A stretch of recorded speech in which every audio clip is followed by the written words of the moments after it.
రాజకీయ చదరంగంలో ఎప్పుడు ఒకడుగు ముందు ఉండే తెలుగుదేశం పార్టీ ఇప్పుడు దశాబ్దాల భవిష్యత్తును మార్చేసే ఒక భారీ వ్యూహానికి తెరలేపింది. ఆ వ్యూహం వెనుక ఉన్న ఆపరేషన్ హెడ్ నారా లోకేష్. అవును, మనం చూస్తున్నది కేవలం నేటి రాజకీయం మాత్రమే కాదు, 2034 నాటి మహాకురుక్షేత్రానికి ఇప్పుడే పునాది పడుతోంది. వారసత్వ రాజకీయాల కోటలను బద్దలు కొడుతూ నిరుపేద సామాన్య వర్గాల నుంచి చదువుకున్న యువతను నేరుగా అసెంబ్లీ గేట్లు దాటించేలా లోకేష్ ఒక సినిమాటిక్ పొలిటికల్ స్క్రీన్ ప్లేను సిద్ధం చేశారు. కేవలం ఓట్ బ్యాంక్ గా మాత్రమే వాడుకునే యువతను శాసనకర్తలుగా మార్చే ఈ సైలెంట్ రెవల్యూషన్ వెనుక ఉన్న అసలు మాస్టర్ ప్లాన్ ఏంటి? బెంగాల్లోని టీఎంసీ, తమిళనాడులోని డిఎంకేల పతనం నుంచి లోకేష్ నేర్చుకున్న పాఠాలేంటి? Let's watch this exclusive thriller story.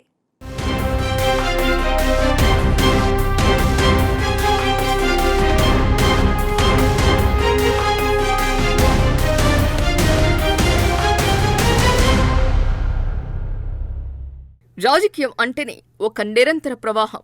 కానీ ఆ ప్రవాహంలో కొత్త నీరు రాకపోతే వ్యవస్థ కుళ్ళిపోతుంది. సరిగ్గా ఇదే పాయింట్ను క్యాచ్ చేశారు తెలుగుదేశం పార్టీ యువ నాయకుడు మంత్రి నారా లోకేష్. సాంప్రదాయ రాజకీయాల ఫార్మాట్ను పూర్తిగా మార్చేస్తూ ఆయన వేస్తున్న అడుగులు ఇప్పుడు ఏపీ పాలిటిక్స్లో హాట్ టాపిక్గా మారాయి. పార్టీని నడిపించాలన్నా, ప్రభుత్వంలో పారదర్శకత తేవాలన్నా చదువుకున్న యువతతోనే సాధ్యమనే బలమైన నమ్మకంతో లోకేష్ ఒక సరికొత్త ప్రయోగానికి శ్రీకారం చుట్టారు.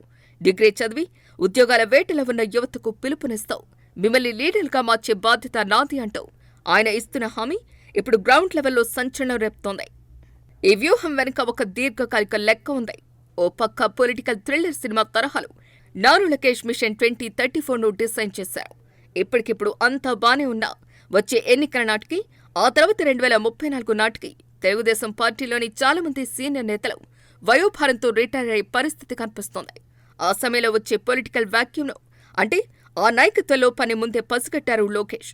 సీనియర్లు వెళ్లిపోయాక వారి స్థానంలో మళ్లీ వారి వారసులకే పీఠాలు వేస్తాయి. పార్టీ కేడర్లో అసంతృప్తి జ్వాలలు రగులుతాయని ఆయనకు బాగా తెలుసు. అందుకే వారసత్వపు నీడల కంటే సొంతంగా ఎదిగే సరికొత్త నాయకత్వాన్ని తయారు చేయటమే ఈ ఆపరేషన్ ముఖ్య ఉద్దేశం.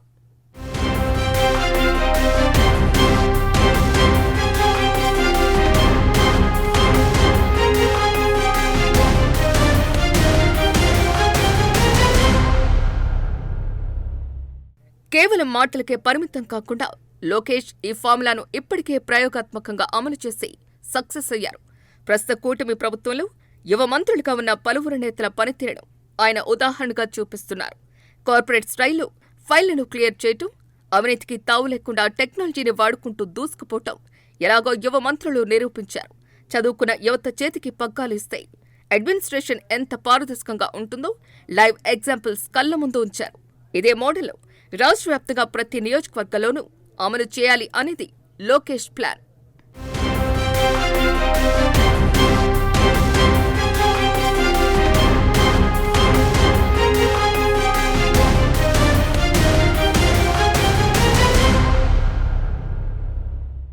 అయితే లోకేష్ తీసుకున్న ఈ నిర్ణయం వెనుక జాతీయ రాజకీయాల గుణపాఠాలు కూడా ఉన్నాయి. భారతదేశంలోని అతిపెద్ద ప్రాంతీయ పార్టీల ఒకటైన టీడీపీ జాతీయ స్థాయిలో జరుగుతున్న పరిణామాలను నిశితంగా గమనిస్తోంది. నిన్న మొన్నటి వరకు పశ్చిమ బెంగాల్లో శాసించిన తృణమూల్ కాంగ్రెస్ సంస్థాగతంగా క్యాడర్ను, కొత్త తరం లీడర్స్ను డెవలప్ చేసుకోకపోవటం వల్లే అక్కడ అధికారం పోగానే పార్టీ ముక్కలు చెక్కలైపోయింది. కార్యకర్తలు చీలిపోయారు. అటు తమిళనాడులో డీఎంకే సైతం ఇప్పుడు అంతర్గత ఇబ్బందులతో సతమతమవుతోంది. బలమైన సెకండ్ లైన్ లీడర్షిప్ లేకపోవటమే ఆయా పార్టీల బలహీనత అని లోకేష్ స్టడీ చేశారు. ఆ తప్పు టీడీపీలో జరగకూడదు అనేది ఆయన అసలు వ్యూహం.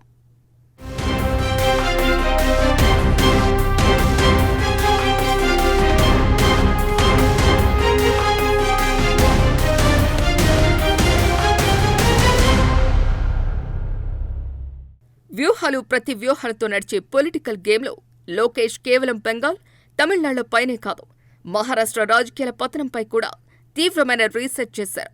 దేశంలోనే అత్యంత బలమైన ప్రాంతీయ పార్టీలుగా వెలిగిన శివసేన, నేషనలిస్ట్ కాంగ్రెస్ పార్టీ అంటే ఎన్సీపీలు క్యాడర్ లోపంతో, వారసత్వ కుమ్మలాటలతో ఎలా చౌదెబ్బతిన్నాయో ఆయన నిశితంగా గమనించారు.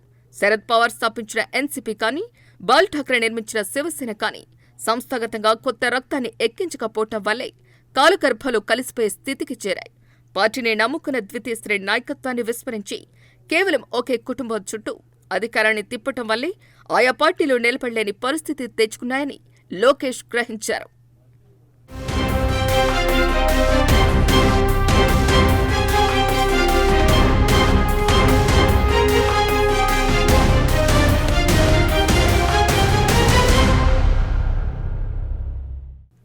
అవును, క్యాడర్ లోపం ఎంతటి పెద్ద సామ్రాజ్యాన్నైనా కుప్పకూలుస్తోంది అనటానికి ఎన్సీపీ శివసేనల తాజా పరిణామాలే సజీవ సాక్ష్యాలు.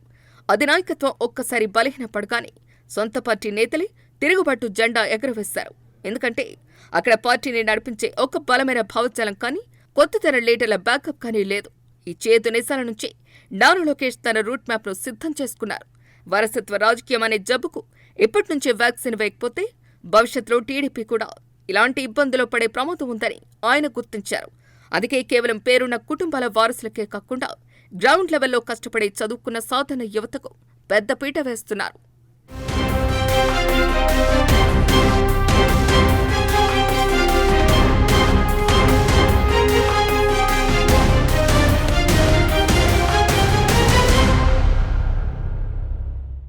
సాధారణంగా డిగ్రీ పూర్తి చేసిన యువత ఐటీ ఉద్యోగాల వైపు లేదా ఇతర వ్యాపారాల వైపు చూసుకుంటారు.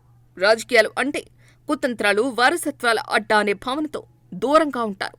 అలాంటి యువత మైండ్ సెట్ను మార్చడమే లోకేష్ ముందున్న అతిపెద్ద టాస్క్. చదువుకున్న వారు రాజకీయాల్లోకి వస్తే సమాజం మారుతుంది అనే నమ్మకాన్ని వారిలో కలిగిస్తున్నారు.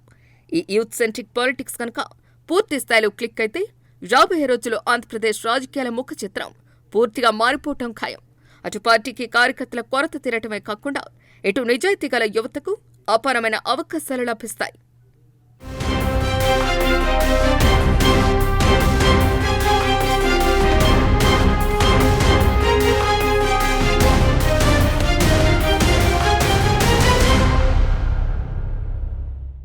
ఇది కేవలం ఒక ఎన్నికల స్టంట్ కాదు.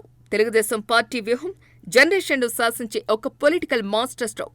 వారసత్వ కోటలను బద్దలు కొడుతూ సాధారణ యువతకు లోకేష్ వేస్తున్న ఈ రెడ్ కార్పెట్ ఏపీ రాజకీయాల్లో ఎలాంటి సంచలనాలకు దారితీస్తుందో చూడాలి. లోకేష్ రచిస్తున్న ఈ సరికొత్త వ్యూహం భవిష్యత్తులో ఎలాంటి ఫలితాలను ఇస్తుందో కాలమే నిర్ణయించాలి.